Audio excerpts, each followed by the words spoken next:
Quand on parle de pasteurs évangéliques, beaucoup de gens ont en tête l'image de quelqu'un qui exploite la parole du Seigneur et la foi des gens innocents pour faire des profits.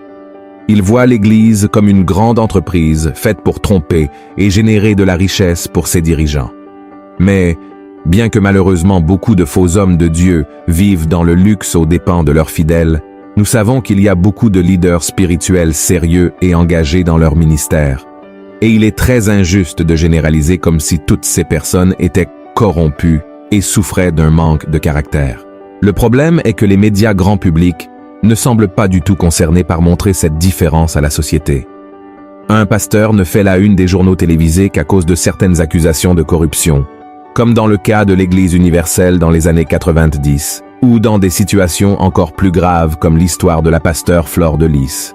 Nous n'entendons jamais parler au journal national, par exemple, des pasteurs qui sauvent la vie des enfants nécessiteux en Afrique, ni de ceux qui sont persécutés et tués au Moyen-Orient et en Asie, simplement pour prêcher l'évangile du Christ. Par conséquent, dans cette vidéo, je vais vous apprendre à différencier un vrai pasteur d'un faux, et vous montrer pourquoi c'est si important dans votre marche avec Dieu. Je parlerai également des dangers que la cupidité de ces faux leaders religieux peut apporter aux gens, les trompant comme un loup déguisé en mouton. Mais avant de commencer, je veux vous demander de vous abonner à ma chaîne. Il vous suffit de cliquer sur le bouton ci-dessous la vidéo, de vous abonner et d'activer la cloche de notification, car je veux vous aider dans votre marche avec Dieu tous les jours, d'accord? Alors, allons-y. Dans un monde plein d'injustice et d'inégalités, il est de plus en plus nécessaire pour les gens de chercher le réconfort de Dieu. Les gens sont extrêmement nécessiteux et ont besoin de quelqu'un pour les aider à prendre soin de leur vie spirituelle. Et c'est en profitant de ce moment de fragilité humaine que les faux pasteurs ont émergé et se répandent partout avec leurs enseignements mensongers sur la parole de Dieu, visant toujours un bénéfice personnel, sans se soucier des âmes dont ils ont la responsabilité. Mais ceux qui pensent que c'est un problème actuel se trompent. Dieu condamnait déjà ces personnes il y a des milliers d'années. Dans l'Ancien Testament, le terme pasteur n'existait pas encore. Ces hommes étaient connus comme faux prophètes. Et le Seigneur a utilisé Jérémie pour parler de ces trompeurs qui trompaient les gens en son nom.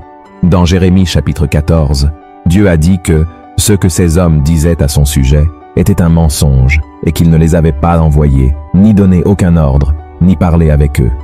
Ils prophétisaient au peuple de fausses visions, des divinations inutiles et des illusions de leurs propres esprits. Et vous réalisez que la même chose continue de se produire aujourd'hui? Il y a beaucoup de gens qui se disent hommes de Dieu et qui parlent en son nom, déclarant la guérison, la restauration et prophétisant la prospérité financière en échange d'argent, mais en réalité, ils n'ont aucune part avec le Seigneur. Leur seul but est de tromper.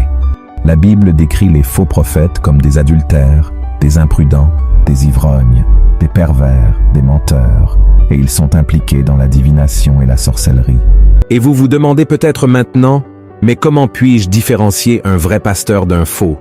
Le prophète Jérémie, qui était un vrai homme de Dieu, disait que la différence entre l'un et l'autre résidait dans leur source d'information. Au lieu de parler la parole du Seigneur, les faux prophètes délivraient des messages qui venaient de leur propre cœur et esprit. Regardez ce qui est écrit. N'écoutez pas les paroles des prophètes qui vous prophétisent. Ils vous entraînent à des choses de néant. Ils disent les visions de leur cœur, et non ce qui vient de la bouche de l'Éternel. En d'autres termes, si vous avez reçu une promesse que vous allez recevoir une bénédiction financière très bientôt, que vous allez changer de voiture d'ici la fin de l'année, ou que l'amour de votre vie frappera à votre porte quand vous vous y attendrez le moins, ne mettez pas trop de foi dans ces paroles. Ce n'est pas que Dieu ne puisse pas vous donner ces choses, il le peut, bien sûr. Mais les chances que ce pasteur ait dit cela juste pour vous plaire, vous remplir d'espoir et vous faire récompenser avec vos ressources sont très élevées. Et je mettrai le lien d'une vidéo ici à la fin pour vous montrer comment savoir si une prophétie vient de Dieu ou non.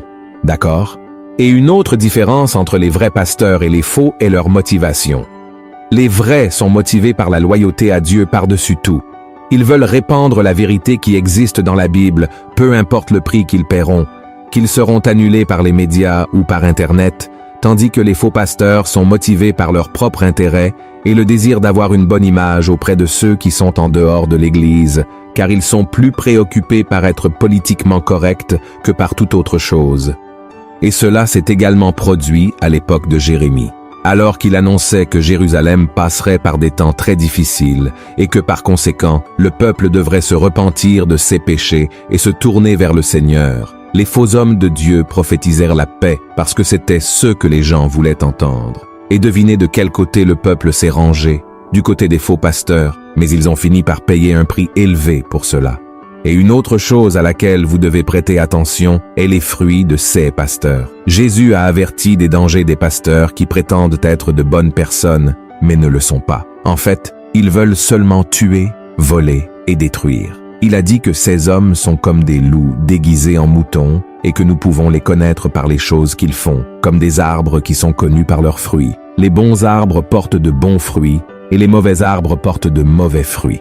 Et Jésus a expliqué qu'à la fin, les personnes qui font le mal, même en disant qu'elles le font au nom de Dieu, seront rejetées par lui. Alors, analysez bien comment cet homme traite sa femme, ses enfants, et surtout ceux qui ne peuvent lui offrir aucun retour financier. Frères, comprendre la différence entre un vrai pasteur et un faux est très important pour tout chrétien. Cela parce qu'un pasteur, selon la Bible, n'est pas seulement quelqu'un qui dirige un service ou prêche des sermons, mais il est un guide spirituel dont la vie et les enseignements devraient refléter ceux de Jésus-Christ.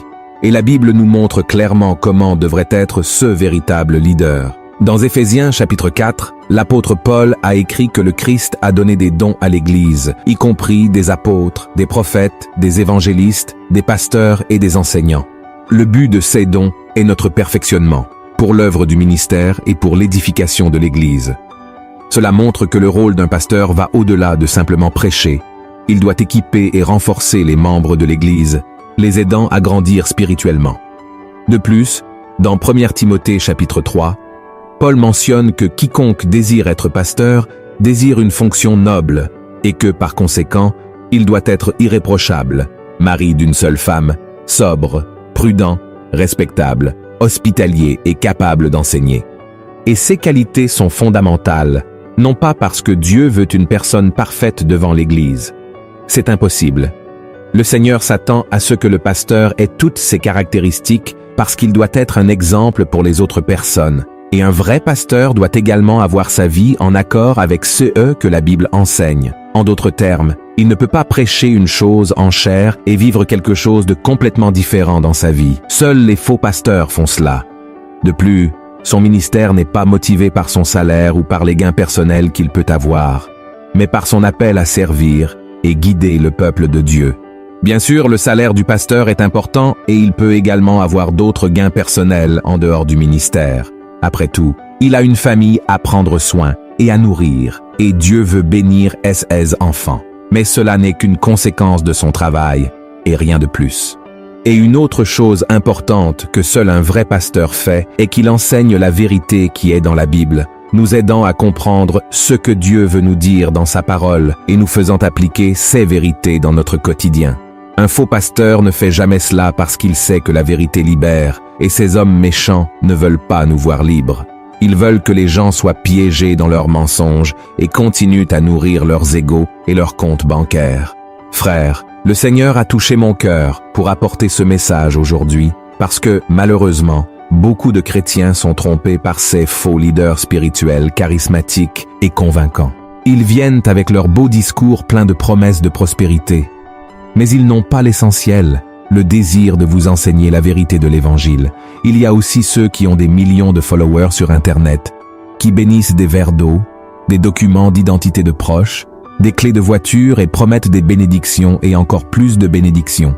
Ils parlent seulement de dettes qui seront payées, de maladies qui seront guéries, de mariages qui auront lieu.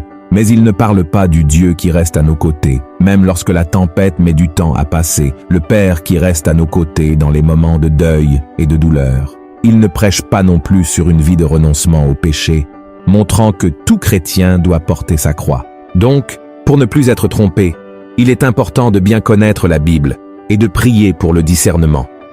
Et un vrai pasteur est quelqu'un qui prend soin des brebis avec amour et dévouement, enseignant la parole du Seigneur avec fidélité et vivant une vie qui glorifie le Christ. Et en tant que membres de l'Église, nous avons la responsabilité de soutenir et de suivre les leaders qui démontrent ces qualités, ne plaçant pas de lourds fardeaux sur eux. mais les soutenant, veillant